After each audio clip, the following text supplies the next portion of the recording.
حضرت فاطمہ رضی اللہ تعالیٰ عنہ آپ نے چونکہ ڈائریکٹ نبی پاک علیہ السلام کی گود میں پرورش پائی ہے،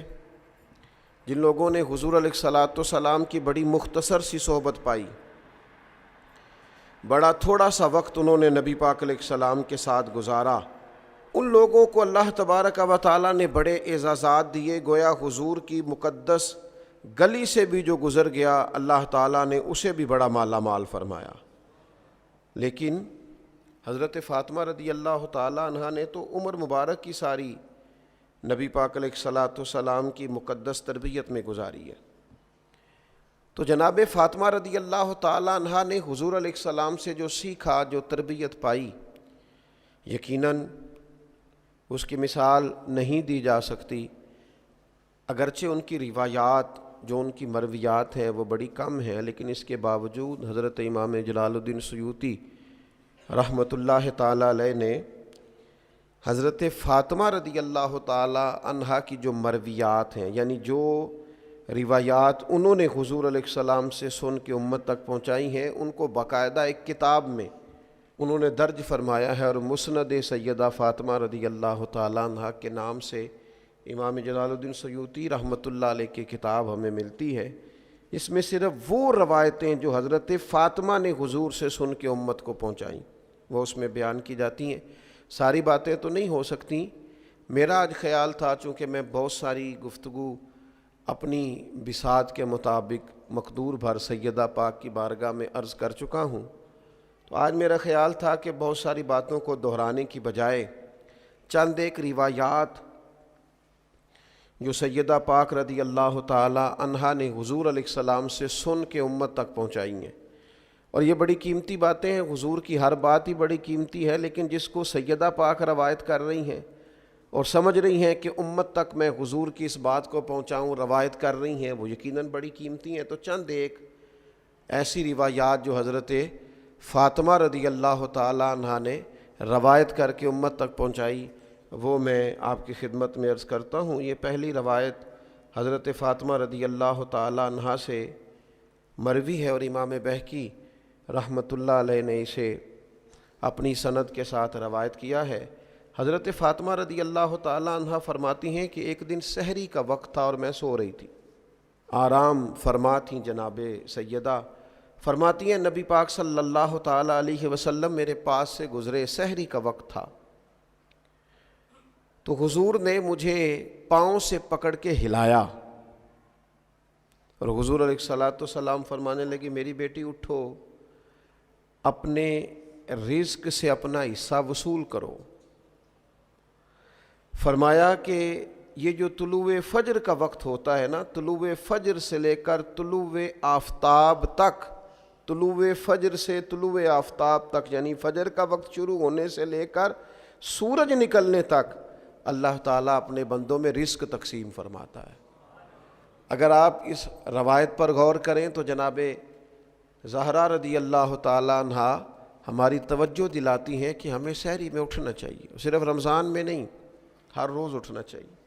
یہ خاص وقت ہے عبادت کا، اس خاص وقت میں ہمیں اپنے اللہ کے حضور حاضر ہونا چاہیے۔ میرا خیال ہے ان سب لوگوں کو جو بہت زیادہ وقت رات کو بیدار رہتے ہیں اور عین وہ وقت جو سحری میں دوبارہ اٹھنے کا اس وقت سو جاتے ہیں، انہیں اس بات پر غور کرنا چاہیے، اور جتنے لوگ رزق کی تنگی کی شکایت کرتے ہیں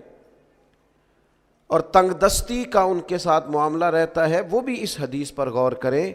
کہ جناب فاطمہ رضی اللہ تعالیٰ عنہ فرماتی ہیں مجھ سے نبی پاک علیہ السلام نے سحری کے وقت فرمایا اٹھو، یہ تو وہ وقت ہے جب اللہ اپنے بندوں میں رزق تقسیم فرماتا ہے۔ دوسری بات، اس کو بھی امام طبرانی نے روایت کیا ہے، کامل مومن کون ہوتا ہے؟ اس کی علامات سیدہ پاک رضی اللہ تعالی عنہا نبی کریم صلی اللہ تعالی علیہ وسلم سے روایت کرتی ہیں۔ آج آپ کسی شخص سے بھی کبھی بات کریں گے، وہ سب سے بڑا مسلمان نظر آئے گا، سب سے بڑا مومن نظر آئے گا، اس کی باتوں میں، لب و لہجے میں ایسا محسوس ہوگا کہ جناب تکمیل کیے بیٹھے ہیں اپنی شخصیت کی، اور جناب مکمل جانتے ہیں اپنے آپ کو۔ لیکن یہ دیکھیے جناب فاطمہ رضی اللہ تعالی عنہا کامل مومن کی علامات بیان کرتی ہیں، ارشاد فرماتی ہیں کہ نبی پاک صلی اللہ تعالیٰ علیہ وسلم نے فرمایا وہ شخص کامل مومن نہیں ہو سکتا جس کا پڑوسی اس کے شر سے محفوظ نہ ہو۔ اگر وہ تکلیف دیتا ہے اپنے پڑوسی کو، اذیت پہنچاتا ہے، تو پھر کامل مومن نہیں ہو سکتا۔ اور پھر فرماتی ہیں کہ نبی پاک صلی اللہ تعالیٰ علیہ وسلم نے فرمایا کہ جو بندہ اللہ تعالیٰ پر اور یوم آخرت پر ایمان رکھتا ہے اسے چاہیے اپنے مہمان کی عزت کرے، جو گھر آ گیا ہے اس کا اکرام کرے، یہ اس کے مومن ہونے کی علامت۔ اور پھر ارشاد فرمانے لگی کہ نبی پاک صلی اللہ تعالیٰ علیہ وسلم نے فرمایا جو اللہ تعالیٰ اور آخرت پر ایمان رکھتا ہے کبھی اپنے ہمسائے کو اذیت نہ دے۔ اور پھر فرمایا جو اللہ تعالیٰ اور یوم آخرت پر ایمان رکھتا ہے اسے چاہیے یا تو اچھی بات کرے یا خاموش رہے، اپنے منہ سے ایسے جملے نہ نکالے جو جملے درست نہیں ہیں، جو جملے پاکیزہ نہیں ہیں، عمدہ نہیں ہیں، مومن کی شایان شان نہیں۔ اور پھر ارشاد فرماتی ہیں کہ نبی پاک صلی اللہ تعالیٰ علیہ وسلم نے فرمایا بے شک اللہ تعالیٰ حیادار، بردبار، پاک دامن اور با کردار مومن سے محبت فرماتا ہے۔ یہ صفات پیدا ہوں گی تو انسان اللہ تعالیٰ کی محبت کے قابل ہوگا۔ اور پھر فرماتی ہیں بد زبان، بد اخلاق، ضدی اور بھکاری سے ان کو اللہ تعالیٰ پسند نہیں کرتا۔ یہ جو لوگ ہیں یہ اللہ تعالیٰ کے پسندیدہ لوگ نہیں۔ اور فرمایا بے شک حیا ایمان کا حصہ ہے اور ایمان جنت میں لے جاتا ہے، جبکہ بد کلامی، بد خلقی یہ جہنم والا عمل ہے، یہ انسان کو دوزخ کی طرف لے جاتی ہے۔ میرا خیال ہے امام طبرانی کی روایت کرتا اس ایک حدیث پر ہی جو عمل کر لے وہ روحانی طور پر ایک مضبوط مسلمان ہو جائے گا، طاقتور مسلمان ہو جائے گا۔ پھر سیدہ پاک رضی اللہ تعالیٰ عنہ ایک اور مقام پر ارشاد فرماتی ہیں، آپ ارشاد فرماتی ہیں کہ رسول اللہ صلی اللہ تعالیٰ علیہ وسلم نے ارشاد فرمایا، یہ بھی امام بہقی روایت لائے ہیں سیدہ پاک سے، فرماتی ہیں کہ نبی پاک صلی اللہ تعالیٰ علیہ وسلم نے فرمایا، یہ آپ زیادہ توجہ کیجئے گا جو بات عرض کرنے لگا ہوں، میں بڑے احترام کے ساتھ ان لوگوں کی خدمت میں عرض گزار ہوں جن پر اللہ کے انعامات زیادہ ہیں۔ جناب فاطمہ رضی اللہ تعالی عنہا سیدہ پاک ارشاد فرماتی ہیں کہ نبی کریم علیہ الصلاۃ والسلام نے فرمایا میری امت کے شریر لوگ وہ ہیں جنہیں نعمتیں عطا کی گئی ہیں اور وہ کیا کرتے ہیں، وہ انواع و اقسام کے کھانے کھاتے ہیں، رنگ برنگے کپڑے پہنتے ہیں اور بیہودہ گفتگو کرتے ہیں۔ یعنی اسی پہ انہوں نے اپنے آپ کو فوکس کر لیا ہے، کھاؤ پیو پہنو اور ہر وقت بیہودہ بولو۔ اگر اللہ نے تمہیں رزق دیا تھا تو خیر کے کاموں میں خرچ ہونا چاہیے تھا،